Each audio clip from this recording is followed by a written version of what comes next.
The police.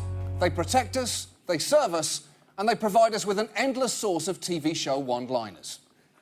Rock, paper, scissors, gun. Well, I'm no Serena Williams, but I know one thing. It's all in the wrist. Who'd want to cut your penis off? Take a number. Okay, now, you laugh, but admit it, you want to watch the rest of that episode right now. Now, look, public trust in the police is one of the most vital elements in a civilized society. But for many Americans, that trust has been undermined by a procedure called civil forfeiture. Now, I know it sounds like a Gwyneth Paltrow euphemism for divorce, but incredibly, it's actually even worse than that. Civil asset forfeiture is really a mechanism by which the state and federal government can seize people's property without having to convict them of a crime. Most people can't afford to hire a lawyer to challenge it. It's really legalized robbery by law enforcement. And think about it, that is a tough crime to report to the police. Give me a description of what the guy looked like. Well, to be honest, he looked a lot like the guy currently asking me what the guy looked like. And if you think this sounds bad, just wait until you see how it looks. Because the Washington Post recently published a major investigation featuring stories like that of this man, who was driving from Michigan to San Francisco with $2,400 in cash that his dad had lent him to start a new job, when he was pulled over in Nevada. I gave him my license and registration, and then as he was looking at that information, he asked me how much money I was traveling with. Lee told him about the money his dad gave him, which he kept in the trunk. He told me to turn on my air vents on high and roll up my windows and get out of the car because he was going to run a canine around it. Dove didn't find drugs, but he did find the $2,400. He said, no, I'm going to keep the money because I've concluded through my investigation here that you are traveling from Michigan to California to purchase drugs. Wow. I mean, there is so much wrong there, including the fact that any policeman who genuinely believes you need to travel from Michigan to California to purchase drugs needs to be introduced to the concept of the University of Wisconsin-Madison. OK? It's right there. And the problem is, stories like that are surprisingly common. In fact, since 9/11, under just one programme, police have taken $2.5 billion in the course of over 61,000 seizures of cash alone from people who, and this is the mind-blowing part, were not charged with a crime. That is the sort of police behaviour that we laugh at other countries for, along with their accents and silly hats. The way civil forfeiture generally works is that if the police believe they have a preponderance of the evidence that suggests your property was or could be used in a crime, they may confiscate it. And it gets even weirder. Many folks are unfamiliar with the idea of civil forfeiture, which is actually a case brought directly against a piece of property where you don't need to be proven guilty of a crime for your goods to be taken away. Exactly. You don't need to be charged with a crime because it's not you that's on trial, it's your stuff. That's why these cases have historically had eye-catching names, such as, and all of these are real, United States versus $8,850 in US currency, United States versus an article consisting of 50,000 cardboard boxes, more or less, each containing one pair of clacker balls, and United States versus approximately 64,695 pounds of shark fins, which must have been an amazing court case. And do you see those shark fins in the room right now? Yes! There they are! There they are! Let the record show the witnesses pointed at roughly 65,000 pounds of shark fins. Guilty, guilty. And it's also worth noting that your possessions generally have fewer protections under the law than you do. Under civil forfeiture laws, your property is guilty until you prove it innocent. How can that be possible? At this point, I'm surprised objects don't have their own civil rights leader, like Martin Scooter King or Harvey Carton of Milk. Now, to be fair, civil forfeiture laws have had some positive consequences. They've crippled powerful drug traffic organisations, thwarted criminals, and returned billions of dollars to victims. The problem is that many police departments are allowed to keep most or all of the money they seize, and knowing that starts to make you wonder about the motivations of these kinds of questions. Is there any large amounts of cash in the vehicle? Are there any large sums of money over $5,000 in cash in the vehicle? How much money you got? Are you large amounts of U.S. currency enough? I'll take whatever cash you got in there, and is that a Slurpee in the cup holder? What flavour? Grape? Never mind. Do you know what? I will take it. I'll take it. The question, do you have cash in the vehicle, is surprisingly common in traffic stops, and the police are prepared to overcome any language barrier to ask it. Tiene mucho dinero en su truck y trailer? Let's be clear. He just said, "Tiene mucho dinero in su trucky trailer," which sounds like an alien's first attempt to communicate with humans after crash landing in a Taco Bell. In fact, let's all just pause for a moment to enjoy that sentence, because every single word of it is funny. First, Tenny, pronounced incorrectly. Mucho, one of the few words he knows in Spanish. Mucho, repeated word. De Niro, a famed actor. In, a rapid shift to English. Su, rapid shift back to Spanish. Trucky trailer. Trucky trailer. Now, it's magnificent. That is magnificent. It's a work of art. Now this happened in Tennessee, a state where local law enforcement authorities are allowed to keep as much as 100% of the proceeds from civil forfeitures. A local news investigation found multiple troubling cases of people having money seized, such as George Reeby, who had $20,000 seized after he was stopped for speeding. The police officer argued it was drug money, despite the fact that Reeby had a pretty good explanation. I told them I had active bids on eBay, that I was trying to buy a vehicle, and they just didn't want to hear it. In fact, Reeby had proof on his computer, but the Monterey officer drew up a damning affidavit citing his own training that common people do not carry this much U.S. currency. And did he tell you that he was trying to buy a car? He did. But you did not include that in your report.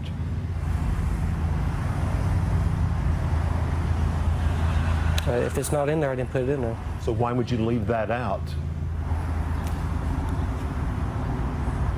I don't know. What do you mean you don't know? I expect a better answer from a police officer than a 4-year-old who just spilled grape juice on the couch. What happened to your drink? I don't know. If it's not in my glass, it's not in my glass. I don't know. I don't know.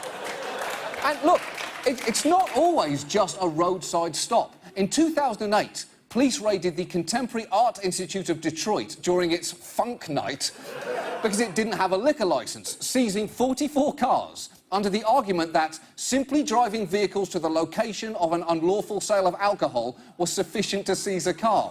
Which means you may as well seize any car driven by any teenager on prom night, because they are all going to Chad's place. Chad's got the hookup.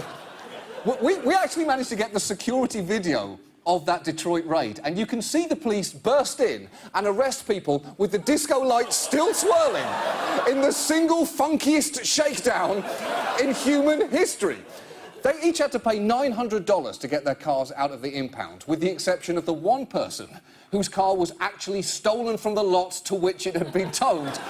Which seems like the sort of thing the police should be investigating if they weren't too busy raiding art gallery funk nights. And at this point, you may be thinking, well, sure, the police departments are getting a lot of money from seizing stuff, but I'm sure there are limitations on how they can spend it. Well, allow me to take you to a 2012 Columbia, Missouri Citizen Police Review Board hearing. How do you decide forfeiture funds? You know, it's usually based on a need. Well, I'll take that back. Discretion, though, I'd imagine you sign off on. Yeah, there's some limitations on it. You know, it's actually there's not really on the forfeiture stuff. Actually, there's basically no limitations at all. Come to think of it, we're essentially gods. We're gods. We're like the anti-Spider-Man, great power, no responsibility. I can't believe this hasn't come up before. And look, his honesty was not over. We just usually base it on something that would be nice to have, that we can't get in the budget, for instance. So, you know, we try not to use it for things that we need to depend on, you know, because we need to go ahead and have those purchased. But it's kind of like pennies from heaven, you know, it gets you a toy or something that you need, is the way we typically look at it. That's right, that's right. They buy toys with pennies from heaven. Well, they should know those pennies may not be falling from heaven so much as from the pockets of the people they're holding upside down and shaking. And in terms of what kind of toys police departments buy, that really depends. For instance, in Massachusetts, one DA's office used forfeiture money to buy their own Zamboni.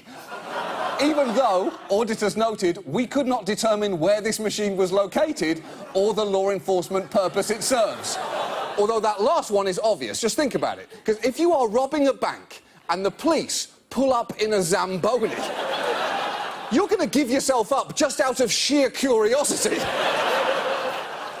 And in Texas, one DA's office had an even more imaginative idea. And I'll let a concerned citizen at a public hearing tell you all about it. With or without a law degree, everyone here knows that purchases of kegs of beer, margarita machines, and bottles of Crown Royal for office parties, as was done in Montgomery County, don't qualify as expenses for official purposes. That's true. In Texas, they bought a margarita machine.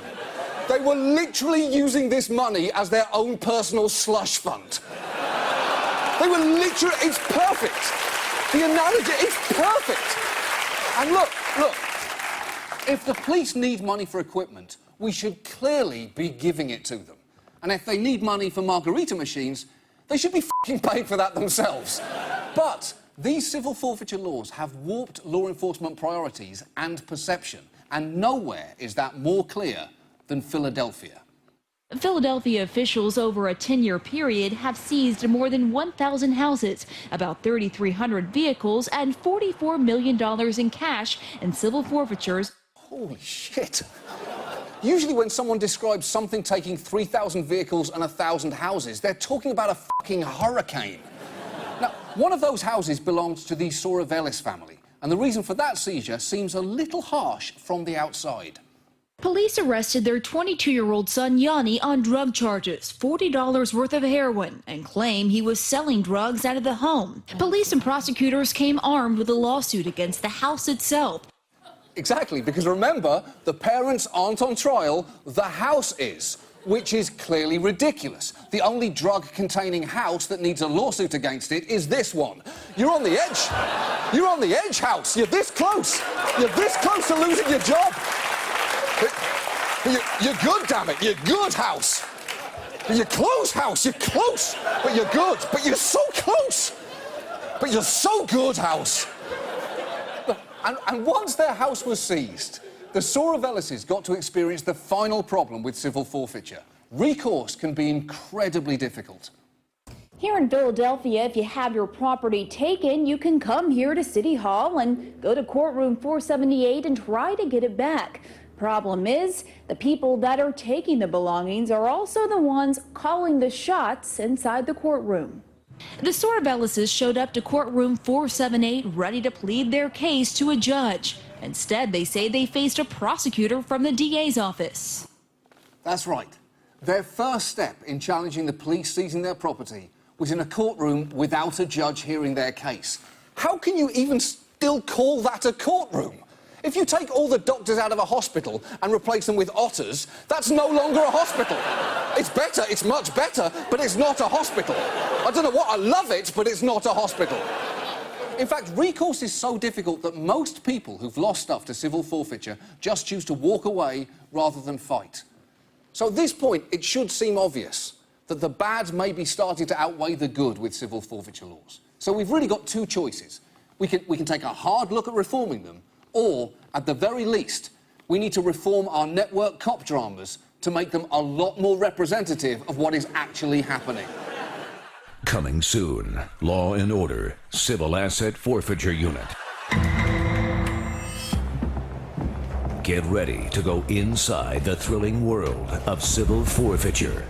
Knock, knock! Freeze, police! Hands on the ground, get off the sofa. Keep them where we can see them. You're under arrest. What for? You guys got nothing on me. Not you. The sofa. Coming this fall. A procedural about law enforcement's shadiest procedure. Rough night, huh? Well, it's about to get a lot rougher. What's $2,500 in cash doing hanging out in somebody's glove box, huh? Answer me. These cops are determined, and they won't stop until they get everything. Every last thing. You're dirty, right? Drug deal, guns, what is it? I can't help you if you don't talk to me. I'm gonna beat the shit out of you. Detective PRUMMELL, Civil Forfeiture Unit. Brace yourself for hard-pounding takedowns. Resisting arrest? Send in backup. Send in backup.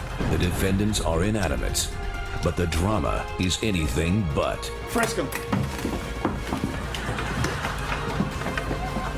There's a pile of silver dollars next door that says you did it.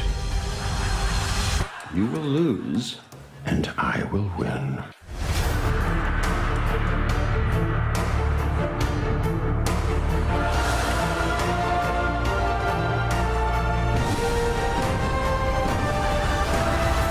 Stay on the streets too long, the city leaves a bad taste in your mouth. Hey, I know what'll get it out.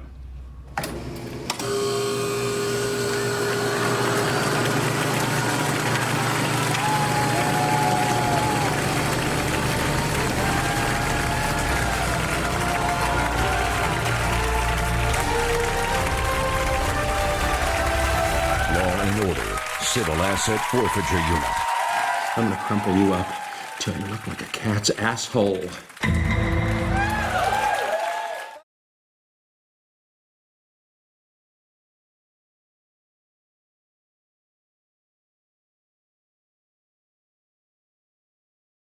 California's new law makes it impossible for police to steal your cash and property for themselves unless you're convicted of a crime.